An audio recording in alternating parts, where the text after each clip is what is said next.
हर हर महादेव। श्री शिवाय नमस्तुभ्यम।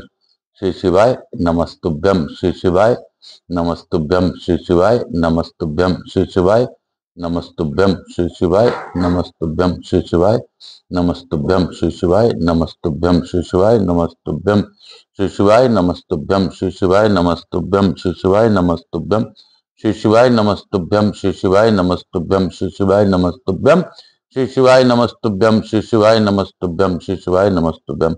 हर हर महादेव। काल हर दुखर दारिधर कष्टर। हर हर महादेव। आप सबों को वंदन करते हुए यहाँ के स्थान देवता, वास्तु देवता, ग्राम देवता, क्षेत्रपाल देवता, समस्त देवी देवताओं को नमन करते हुए प्रथम पूज्य देव गणपति गणेश जी महाराज का आह्वान करता हूं तथा उनसे प्रार्थना करता हूं कि आप इस कथा स्थल पर पधार कर अपना आसन ग्रहण करें और आवाहित समस्त देवी देवताओं को आने का मार्ग दें और हमारी भाषा उन तक पहुंचाकर उनसे आशीर्वाद दिलवाने में हमारी सहायता प्रदान करें। मैं स्कंद कुमार स्कंद देव से भी अनुरोध करता हूं कि आप अपने सभी गणों के साथ इस कथा स्थल पर विराजमान रहकर इस कथा का भावपूर्वक श्रवण कर आप सभी को कृतार्थ करें। हे महादेव, हे दयानिधान, हे शंभो, हे विष्णु, आपको सभी रूपों में मैं नमस्कार करता हूं। हे महादेव, आप मैया पार्वती के साथ इस गौर बिंदोरा का आसन ग्रहण करें और भावपूर्वक इस कथा का श्रवण कर हम सभी को अनुग्रहित करें।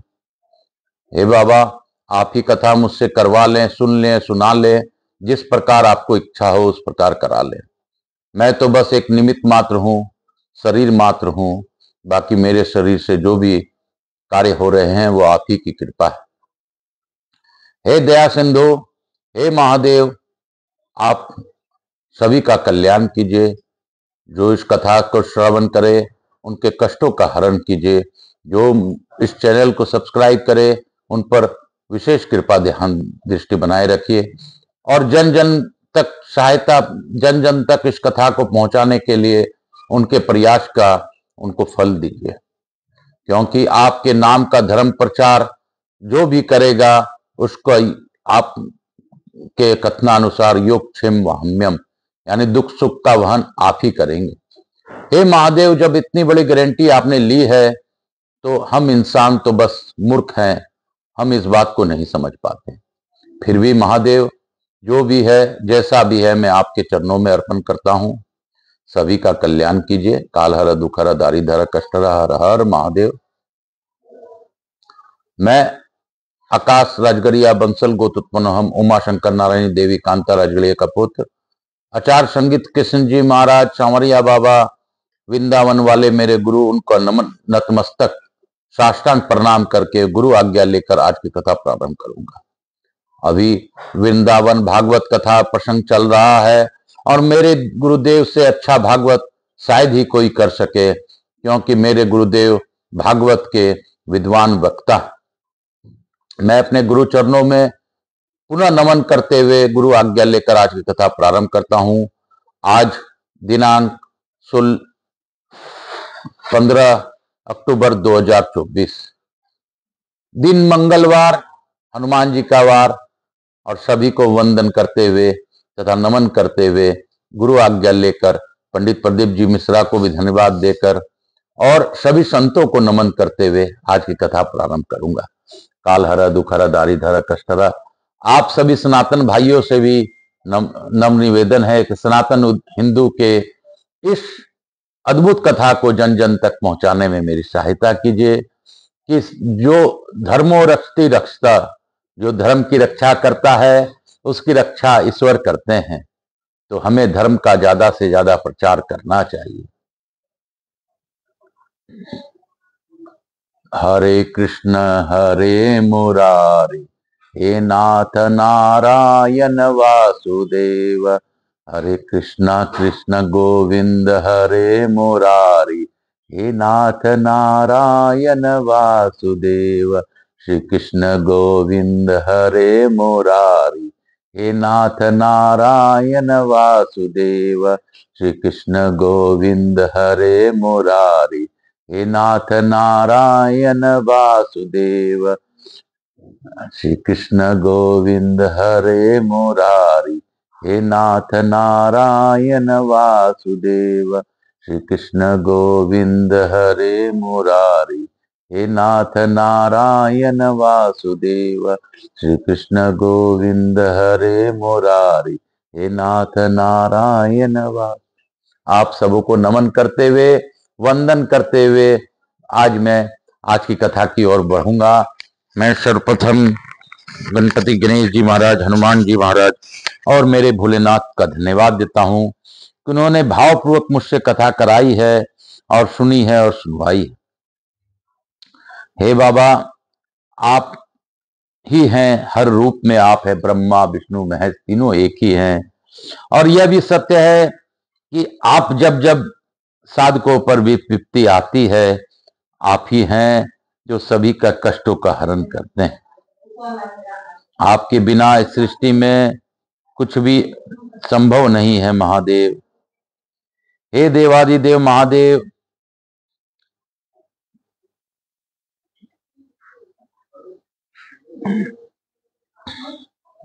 कल हम लोगों ने पढ़ा था, सूर्य जी कहते हैं जो लोग इस भगवत प्राप्ति की कथा को सुनेंगे और कहेंगे उन्हें भगवान मिल जाएंगे और उनके दुखों का सदा के लिए अंत हो जाएगा।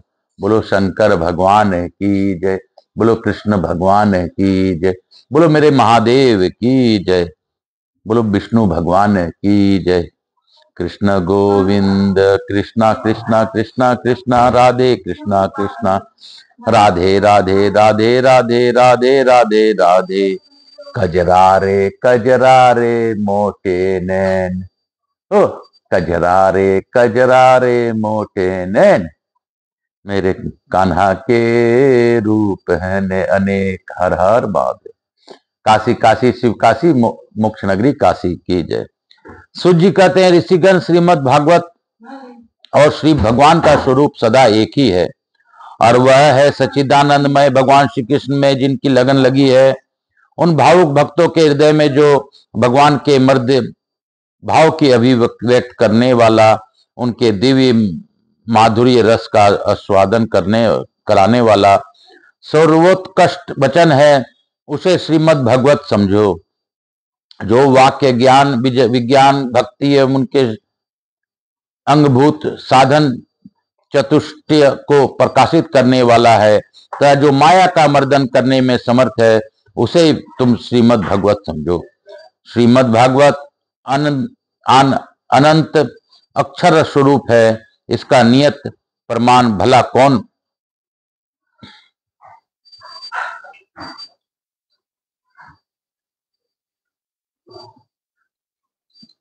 जान सकता है। पूर्व काल में भगवान विष्णु ने ब्रह्मा जी के प्रति 4 श्लोक में इसका दर्शन मात्र कराया था। विप्रगण इस भागवत को अपार गहराई में डुबकी लगाकर इससे में जो अपने अभीष्ट वस्तु को प्राप्त करने में केवल ब्रह्मा विष्णु और शिव आदि ही समर्थ हैं, दूसरे नहीं। परंतु जिनकी बुद्धि आदि वृत्तियां परिमित है, ऐसे मनुष्यों का हित साधन करने के लिए श्री व्यास जी ने परीक्षित और सुखदेव जी के संवाद के रूप में जिसका गायन किया है, उसी का नाम श्रीमद् भगवत है। उस ग्रंथ की श्लोक संख्या 18,000 है। इस भाव सागर में जो प्राणी कली रूप ग्राम से ग्रस्त हो रहा है, उनके लिए वह श्रीमद् भागवत का सर्वोत्तम अवलंबन है। श्रोता 2 प्रकार के माने गए हैं, परवर उत्तम तथा अवर अधम। परवर श्रोताओं के चातक हंस, सुख और मीन आदि कई भेद हैं। अवर के भी भ्रूंड, वृष और उष्ट आदि उनके भेद बतलाए गए हैं। चातक कहते हैं पपीहे को, वह जैसे बादल से बरसते हुए जल से ही स्पृहा रखता है, दूसरे जल को छूता ही नहीं। उसी प्रकार जो श्रोता सब कुछ छोड़कर केवल श्री कृष्ण संबंधी शास्त्रों के श्रवण का व्रत ले लेता है, वह चातक कहा गया है। जैसे हंस दूध के साथ मिलकर एक हुए जल में निर्मल दूध ग्रहण कर लेता है और पानी को छोड़ देता है, उसी प्रकार जो श्रोता अनेकों शास्त्रों का श्रवण करके भी उससे सार भाग अलग करके ग्रहण करता है, उसे हंस कहते हैं। जिस प्रकार भली भांति पढ़ाया हुआ तोता अपनी मधुर वाणी से शिक्षक को तथा पास आने वाले दूसरे लोगों को भी प्रसन्न करता है, उसी प्रकार जो श्रोता कथावाचक व्यास के मुंह से उपदेश सुनकर उसे सुंदर और परिमित वाणी में पुनः सुना देता है और व्यास एवं अन्य श्रोताओं को अत्यंत आनंदित करता है, वह सुख कहलाता है। जैसे क्षीर सागर में मछली मौन रहकर अपलक आंखों से देखती हुई सदा दुग्ध पान करती रहती है, उसी प्रकार जो कथा सुनते समय निर्मिमेष नयनों से देखता हुआ मुंह से कभी एक शब्द भी नहीं निकालता और निरंतर कथा रस का ही आस्वादन करता रहता है, वह प्रेमी श्रोता मिन कहा गया है। ये परवर अर्थात उत्तम श्रोताओं को भेद बताए गए हैं। अब अवर यानी अधम श्रोता बताए जाते हैं। वृक्क कहते हैं भेड़ियों को,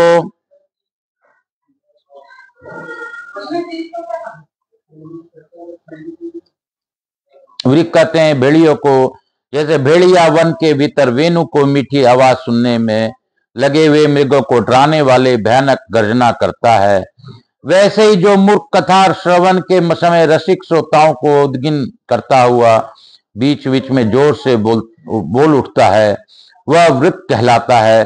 हिमालय के शिखर पर एक भ्रूण जाति का पंछी होता है, वह किसी के शिक्षाप्रद वाक्य सुनकर वैसा ही बोला करता है, किंतु स्वयं उससे लाभ नहीं उठाता।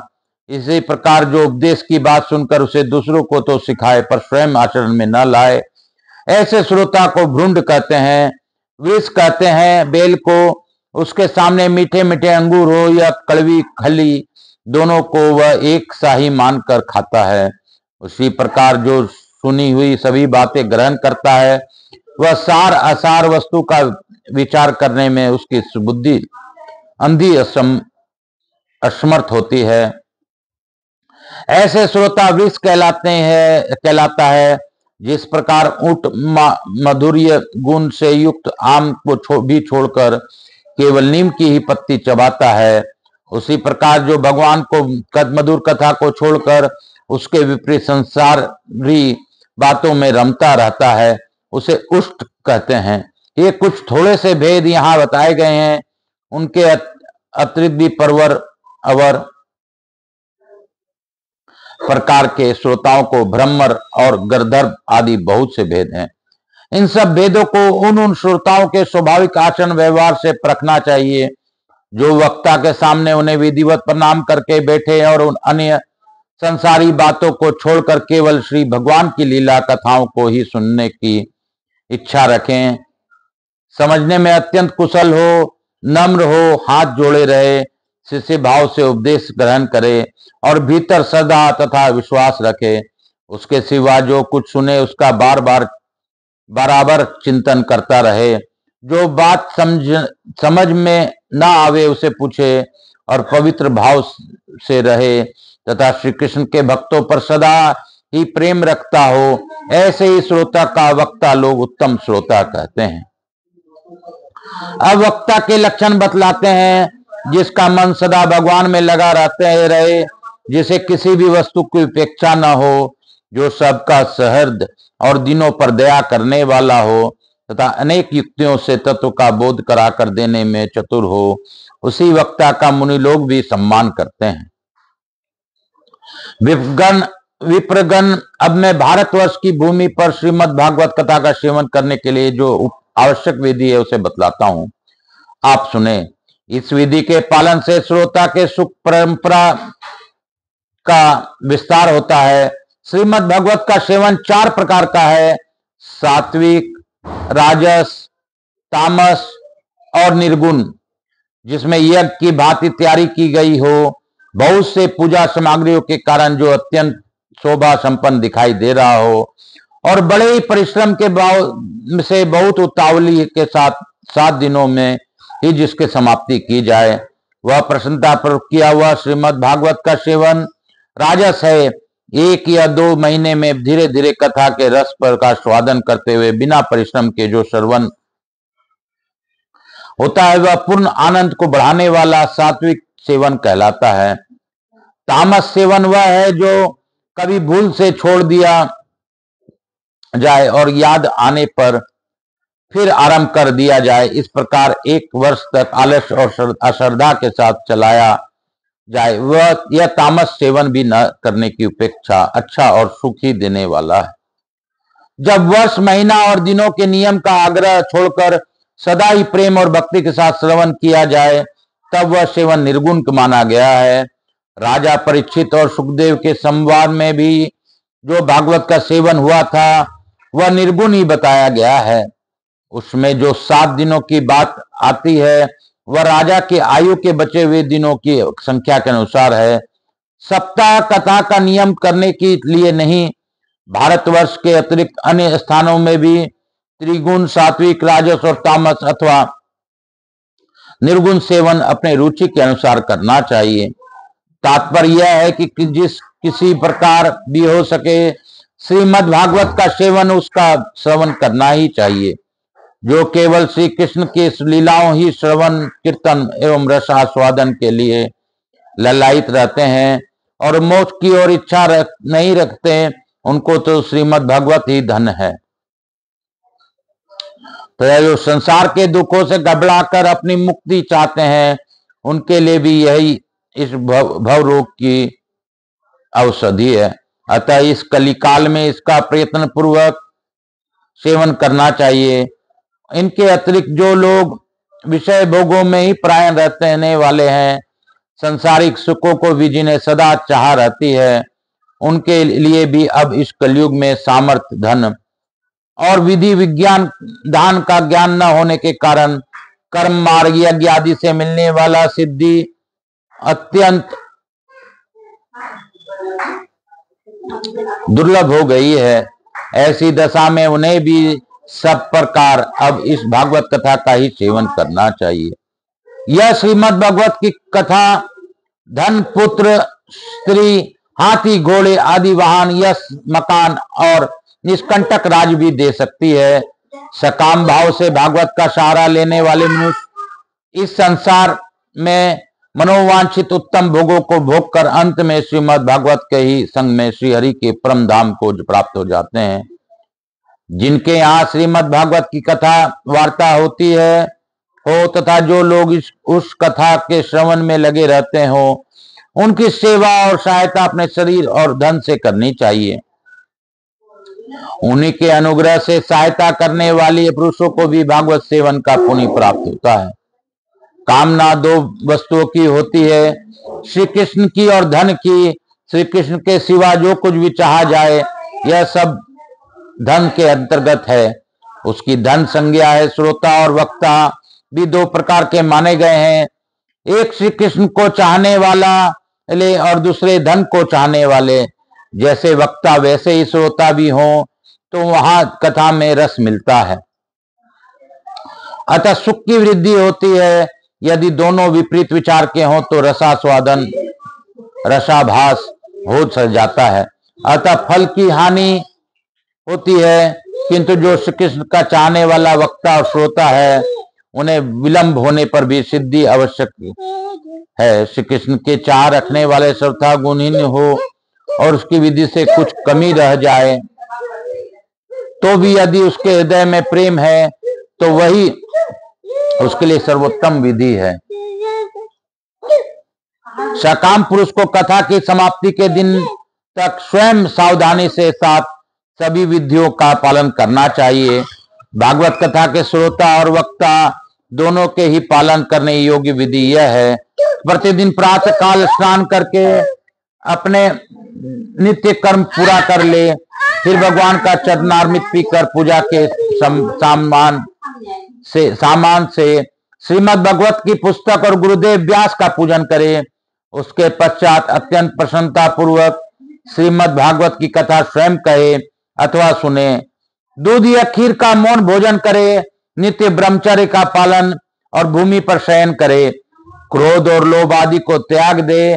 प्रतिदिन कथा के अंत में कीर्तन करे और कथा समाप्त होने पर रात्रि में जागरण करे।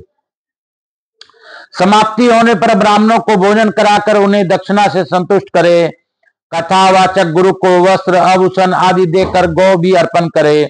इस प्रकार विधि विधान पूर्ण करने पर मनुष्य को स्त्री, घर, पुत्र, राज और धन आदि जो जो से अभिष्ट होता है वह सब मनोवांछित फल प्राप्त होता है। परंतु साकाम भाव बहुत बड़ी विडंबना है, वह श्रीमद् भागवत की कथा से में शोभा नहीं देता है।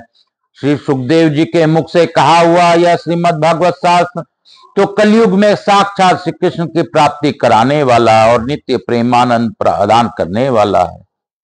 इसका तुच्छ कामना के लिए उपयोग उचित नहीं है। श्रीमद् भागवत संपूर्णम, इसके साथ ही श्रीमद् भागवत की महात्म्य जो है यहाँ संपूर्ण हुआ।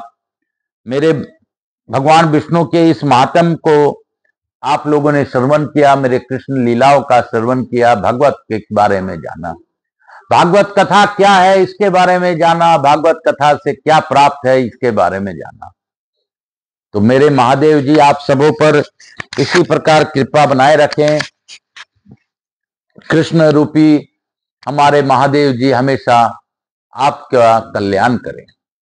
इसी भाव के साथ मैं अपने गुरु आज्ञा लेकर और थोड़ा सा भजन करते हुए हम लोग आगे की ओर जाएंगे।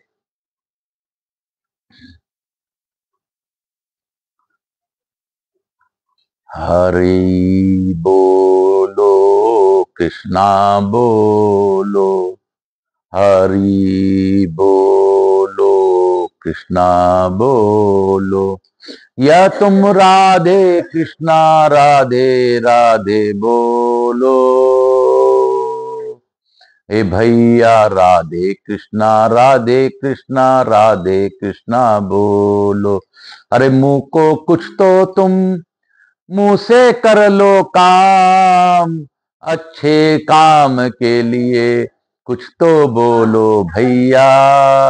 हरि बोलो कृष्णा बोलो, राधे कृष्णा राधे कृष्णा बोलो।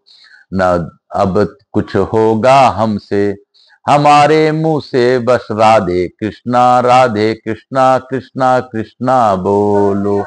अपने मुख से बोलो राधे बोलो, कृष्णा बोलो कृष्णा कृष्णा बोलो, राधे कृष्णा कृष्णा कृष्णा राधे राधे, राधे कृष्णा कृष्णा कृष्णा राधे, राधे कृष्णा कृष्णा कृष्णा राधे, राधे कृष्णा कृष्णा राधे, राधे गोविंद गोविंद गोविंद राधे, राधे कृष्णा कृष्णा राधे, राधे कृष्णा कृष्णा राधे।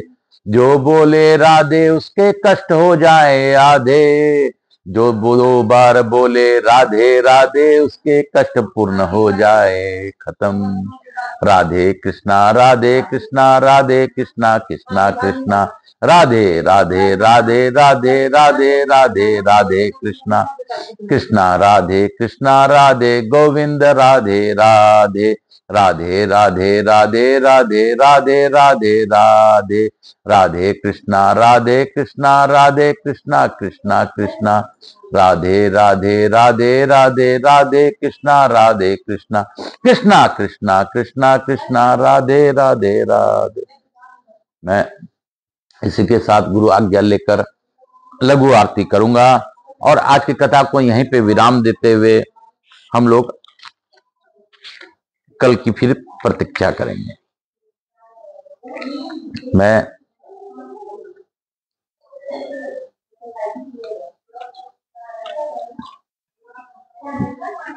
कर्पूर गौरम करुणावतारम संसार सारम भुजगेंद्रहारम सदा वसंतम हृदयारविंदे भवम भवानी सहितम नमामि। श्री राम जय राम, राधे कृष्णा कृष्णा कृष्णा राधे, राधे कृष्णा कृष्णा राधे, राधे गोविंद गोविंद राधे, राधे कृष्णा कृष्णा राधे, राधे गोविंद गोविंद राधे, राधे कृष्णा कृष्णा राधे। शीतलीकरण अहम करिष्ये। हर हर महादेव। श्री शिवाय नमस्तुभ्यम। श्री शिवाय नमस्तुभ्यम। हर हर महादेव। बोल बम का नारा है, बाबा एक सहारा है। बोलो बम, बोलो बम, नाच के बम, डाके बम, बोलो बम, बोलो बम। मैं आप सबको वंदन करते हुए प्रथम पूज्य देव गणपति गणेश जी महाराज, लक्ष्मी जी महारानी, रिद्धि सिद्धि शुभ लाभ कुबेर जी महाराज से अनुरोध करता हूं कि आप हमारे यहाँ निवास रहकर अखंड कृपा बनाए रखें। आवाज समझ देवी देवताओं से अनुरोध करता हूं कि आप हम सभी लोगों को आशीर्वाद प्रदान कर अपने स्थान को गमन करें, पुनः बुलाने पर पधार कर हमें आशीर्वाद प्रदान करें। मैं अपने भोलेनाथ मैया पार्वती को भी धन्यवाद देता हूं कि उन्होंने भावपूर्वक इस भागवत चर्चा, भागवत महात्म्य का वर्णन सुना और सुनवाया। उसके लिए मैं कोटि कोटि धन्यवाद देता हूं। हे महादेव, हे कृष्ण, हे विष्णु, आप प्रसन्न होइए और हमारे पूर्वजों को, हमारे श्रोताओं के पूर्वजों को मुक्ति प्रदान कीजिए। सभी को निरोगी काया प्रदान कीजिए। काल हर, दुख हर, दारी धर, कष्ट हर। हर हर महादेव। इसी के साथ आज की कथा विराम करूंगा। स्कंद कुमार स्कंद देव को भी नमस्कार करता हूँ। स्कंद महापुराण के अद्भुत कथा का श्रवण का भाग सभी को प्राप्त हुआ, इसके लिए कोटि कोटि धन्यवाद। काल हर, दुख हर, दारी धर, कष्ट हर। हर हर महादेव। शंभु शंभु शंभु शंभु। बोल बम का नारा है, बाबा एक सहारा है। हर हर महादेव। शंभु शंभु। कृष्णा कृष्णा कृष्णा कृष्णा कृष्णा गोविंद कृष्णा गोविंद। राधे राधे राधे कृष्णा राधे कृष्णा राधे।